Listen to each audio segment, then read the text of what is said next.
pangalawang puno na naputol. Yan yung una. Ito na sila sa pangalawa. Ayan.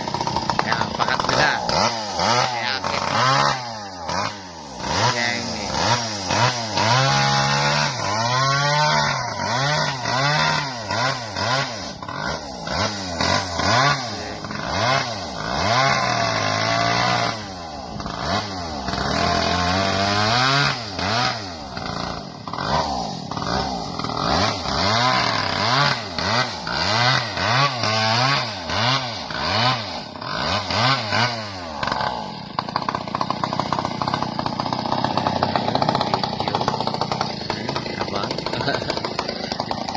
yan, ang ating kapitbahay.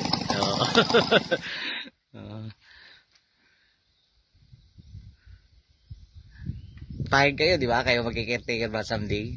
Yan na yata. Yan. Sila ang pahig sila. Sila magkikirtiker someday dito. Dali lang yun. Tingnan lang. Sinisan lang. May mga halaman, babantayan, alagaan.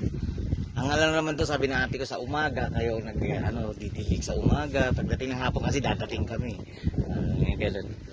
Pero may pasweldo naman. Wala pa, dali lang, no?